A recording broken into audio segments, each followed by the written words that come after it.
Сейіт мырза жүрек талмасына ұшырап қайтыс болып кетеді.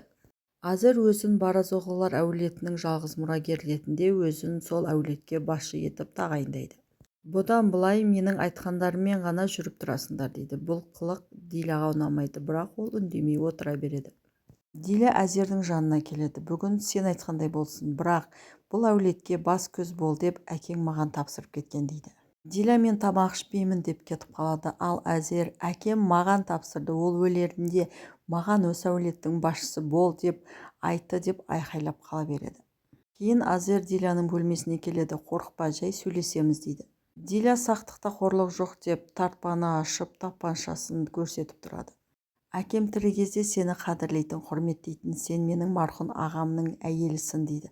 Бірақ қазір әкем де жоқ, ағам да жоқ, сондықтан да табаныңды жалтырат деп Диляға айтады. Жайшылықпен кететін бол, әйтпесе жағдайың жаман болады деп оны қорқытады.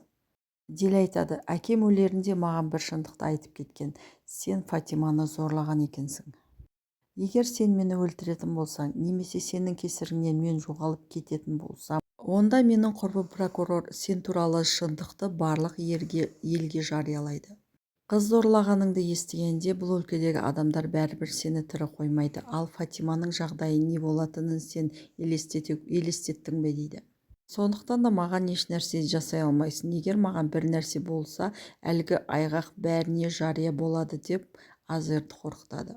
Фатиманы зорлаған туралы ақиқатты ешкім білмегенін қалайтын еді Азер, сондықтан да Диляға еш нәрсе деместен бөлмесінен шығып кетеді. Диля сен туралы айғақтың бәрі прокурорда деп өтірік айтқан еді Азерден құтылу үшін. Ертесіне нотариус келеді. Әкесінен қалған өсиетті оқу үшін барлығын шақырады.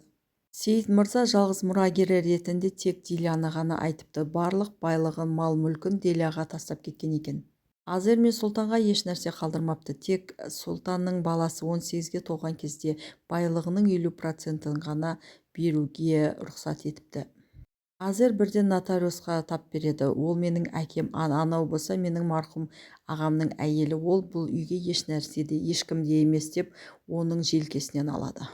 Менің қолымнан еш нәрсе келмейді, бұл тек сіздің әкеңіздің ғана шешімі еді деп нотариус қорыққаннан қашып кетеді.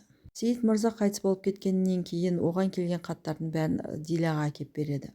Диля хатты ашып оқиды. Сөйтсе бұл хат баяғы өзінің Рызаға деген жазған хат екен. Диля айтады, бұл хатты Стамбулда жүрген кезде саған арнап жазған едім және сенің компанияңа жіберген болатынмын дейді.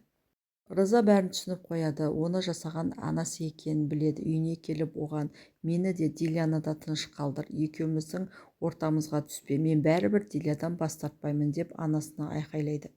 Мәлике айтады, екеуіңнің бірге болғандарыңа мен қарсымын, бәрібір сен оған үйленбейсің, сондықтан да екеуіңді ажырату үшін мен қолымнан келгеннің бәрін жасаймын дейді.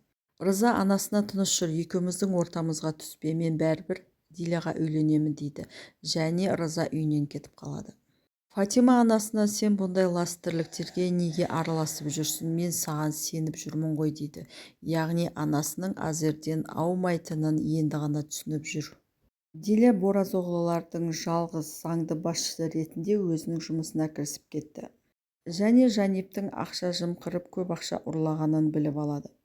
Жаниптің сыбайласы Хайриенті шақырады. Ертеңге дейін сендерге уақыт беремін. Ұрлаған ақшаларыңды орнына қоясыңдар. Әйтпесе жұмыстан қуып жіберемін дейді. Жанип пен Хайрие Диляның ақылдылығына таңғалады. Мынаны біз алдап ақшаға қарық боламыз ба десек, өзіміз жұмыссыз қалайын деп тұрмыз ғой дейді. Сөйтіп Хайрие қолындағы білезіктерді шешіп, мынаны сат, ақшасын орнына әкеп қояйық, әйтпесе жұмыссыз қалармыз дейді. Сол кеште Диля Рызаның жанында қалмақшы болады, бірақ анасы үйге кел деп оны шақырып алады. Диля жалғыз өзі үйіне қайтып келе жатады, бірақ бір көлік соңынан қалмайды. Диляның көлігін тоқтатып, оны көліктен түсіріп алады.